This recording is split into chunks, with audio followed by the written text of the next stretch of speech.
दिल्ली विधानसभा चुनाव को लेकर एक बड़े न्यूज चैनल के सर्वे के अनुसार आम आदमी पार्टी को बहुमत मिलता हुआ दिखाई दे रहा है। 3 अलग अलग सर्वे में चैनल की ओर से बीजेपी की भी संभावनाएं दिखाई दे रही है। दिल्ली चुनाव पर एक बड़े चैनल का ऐसा सर्वे आया है जो सबको हैरान कर रहा है। इस सर्वे 3 अलग अलग फैक्टर्स के आधार पर किया गया है। पंजाब सरकार की पोस्ट मैट्रिक स्कॉलरशिप योजना 245 करोड़ रुपए आवंटित ताकि अनुसूचित जाति के विद्यार्थियों को मिले उच्च शिक्षा। अगर मुझे ये स्कॉलरशिप ना मिलती तो शायद मैं अपनी पढ़ाई जारी न रख पाती। 2,31,000 विद्यार्थी पंजीकृत, 92 करोड़ की रकम दी जा चुकी। मैं AI/ML हमेशा से पढ़ना चाहता था।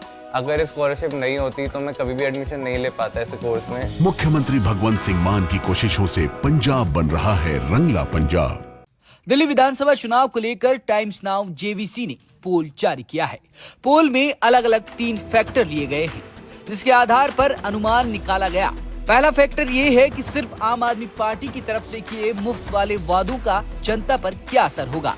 सर्वे के मुताबिक इस स्थिति में आम आदमी पार्टी सबसे ज्यादा यानी 56 से 60 सीटें जीतकर सरकार बना सकती है, जबकि बीजेपी को 10 से 14 सीटें मिल सकती है। इसके अलावा कांग्रेस के खाते में एक भी सीट जाती नहीं दिख रही। आम आदमी पार्टी के महिलाओं वाले वादे की बात करें तो आम आदमी पार्टी ने महिलाओं को हर महीने 2100 रुपए देने का ऐलान किया है। ऐसी स्थिति में सर्वे के मुताबिक आम आदमी पार्टी को 55% महिलाओं के वोट मिल सकते हैं, जबकि बीजेपी को 39% और कांग्रेस को 5% वोट मिलने का अनुमान है। महिला और पुरुष दोनों के वोट जोड़ दिए जाए तो तब आम आदमी पार्टी को करीब 51,30,000 वोट यानी करीब 51.20% वोट मिल सकते हैं। बीजेपी को 40,70,000 यानी करीब 40.63% वोट मिल सकते हैं, जबकि कांग्रेस को 6.62% वोट मिलने का अनुमान लगाया गया है। अब इसके दूसरे फैक्टर की बात करते हैं। बीजेपी के मुफ्त वादों वाले फैक्टर को देखा जाए तो सर्वे में कहा गया है कि अगर बीजेपी भी महिलाओं के लिए लाडली बहना जैसी स्कीम और मुफ्त वाले वादे लेकर आती है तो उसे 45% महिला वोटर्स का साथ मिल सकता है, जबकि पहले ही रजिस्ट्रेशन कर चुकी आम आदमी पार्टी को 50% महिला वोटर्स पसंद करेंगी और कांग्रेस को 4% महिला वोट मिल सकते हैं। इस स्थिति में बीजेपी और आम आदमी पार्टी के बीच कड़ी टक्कर देखने को मिल सकती है। आम आदमी पार्टी को जहां 33 से 37 सीटें मिल सकती हैं, तो वहीं बीजेपी को 33 से 36 सीटें मिलने का अनुमान है। इस हिसाब से भी कांग्रेस का खाता खुलता नजर नहीं आ रहा। बीजेपी वाले मुफ्त फैक्टर को देखा जाए तो महिला और पुरुष वोटरों के कुल 47,37,000 यानी करीब 47.29% वोट आम आदमी पार्टी को मिल सकते हैं, जबकि बीजेपी को 45,05,000 यानी करीब 44.99% वोट मिलने का अनुमान लगाया गया है। इसके अलावा कांग्रेस के खाते में 6.16% वोट जा सकता है। इस सर्वे में तीसरा फैक्टर ये है कि अगर कांग्रेस अपनी मुफ्त वाली योजनाओं को प्रचारित करती है तो क्या होगा। ऐसी स्थिति में आम आदमी पार्टी को बड़े नुकसान और बीजेपी को बड़े फायदे का अनुमान लगाया गया है। तीसरे फैक्टर वाली स्थिति में बीजेपी 37 से 41 सीटों पर जीत के सरकार बना सकती है, जबकि आम आदमी पार्टी के 27 से 33 सीटों के साथ दूसरे नंबर पर रहने का अनुमान है। इसके अलावा कांग्रेस 0 से 2 सीटें जीत सकती है। वोट शेयर की बात की जाए तो बीजेपी को 46.16% वोट मिल सकते हैं, जबकि आम आदमी पार्टी को 44.74 और कांग्रेस को 7.5% वोट मिलने का अनुमान लगाया गया है। ये तो है टाइम्स नाउ और JVC का सर्वे। इसके अलावा दिल्ली चुनाव पर हमारे स्पेशल शो साप्ताहिक सभा में सी वोटर के फाउंडर यशवंत देशमुख ने अपना क्या अनुमान बताया है, वो भी आप देख लीजिए। तो यशवंत, जो आपका 6 जनवरी का ट्रैकर है, जो सबसे ताज़ा ट्रैकर है, वो ये कहता है कि कितने लोग केजरीवाल या आम आदमी पार्टी की सरकार दोबारा चाहते हैं और कितने लोग नहीं चाहते हैं।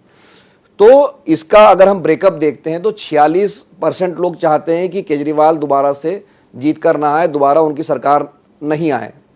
लेकिन उसके उलट अगर आप इनका जोड़ दें कि जो नाराज़ है लेकिन फिर भी चाहते हैं कि केजरीवाल जीत जाए और जो चाहते हैं कि वो नाराज़ नहीं है और वो जीत के आए, तो वो करीब 49 से 50% पे चला जाता है। तो ये 3 से 3.5% का गैप है कि जो लोग चाहते हैं कि दोबारा आम आदमी पार्टी की सरकार बने, उनकी संख्या ज़्यादा है, 3 से 3.5% अधिक है, बजाय इसके कि उनको हटाया जाए। तो इस डेटा को हम कैसे समझे कि क्या ये चुनाव क्लोज हो गया है या केजरीवाल को एक बड़ा एडवांटेज है? देखिए, केजरीवाल जी को फिलहाल तो ट्रैकर में एक एडवांटेज दिख रहा है मिलिंद। उसका कारण ये कि ये सवाल बाय द वे ट्रैकर में, जैसा कि दर्शक जानते हैं, हम 365 दिन सारे राज्यों में ये सारे सवाल पूछते रहते हैं, इसलिए इसमें ऐसा नहीं है कि कोई हमने चुनाव के मद्देनजर अभी एकदम ये नया सवाल कुछ डाला है। और इसको पूछने का कारण हमेशा से ये रहा है कि लोग कई बार नाराज होते हैं लेकिन कहते हैं हम फिर भी बदलना नहीं चाहते। ये बात हमने और भी कई राज्यों में इस चीज को देखा। मध्य प्रदेश में हमने इस बात को देखा था और हमने फिर पाया लास्ट में कि नाराजगी के बावजूद भी सरकार नहीं बदलने वाले की राय रखने वाले लोग, वो एक इंटरेस्टिंग फैक्टर वहां पे काम कर गया। तो दिल्ली में क्या है कि जब भी इस सवाल में नाराज होने वाले लोगों की संख्या गैर नाराज लोगों से ज्यादा बढ़े तो एक तो वो खतरे का संकेत होता है।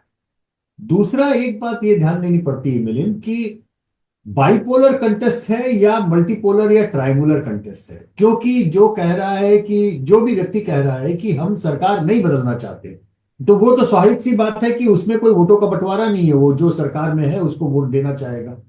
लेकिन जो कह रहा है हम सरकार बदलना चाहते हैं, अगर तो उसके सामने विपक्ष का ऑप्शन केवल एक है तो वो सारा एंटी इनकम्बेंसी सेंटिमेंट एक जगह इकट्ठा हो जाता है। लेकिन अगर ऑप्शन एक से ज्यादा हो तो वो बंटवारा भी होता है, भले ही वो कम बेसी ज्यादा हो। जैसे कि अब दिल्ली के ही मसले में आपने बोला 46% लोग जैसे कह रहे हैं कि सरकार बदलना चाहते हैं, लेकिन 46% सारे के सारे बीजेपी के वोटर हैं ऐसा नहीं, उसमें 4-5% ही सही लेकिन कांग्रेस के भी वोटर हैं। तो ये मसला एक अलग हो जाता है। और 47% जो पक्का कह रहे हैं कि नहीं हम तो सरकार नहीं बदलना चाहते, वो सारे के सारे आम आदमी पार्टी के वोटर हैं। जब टूटती है आस, जब थकती है सांस, जब रूठते हैं अपने, मुंह मोड़ता है जमाना, जब अंगड़ाई लेता है संकल्प, फिर बनती है कहानी, बनते हैं अनमिट निशान। देखिए मेरे साथ संघर्ष की दास्तान।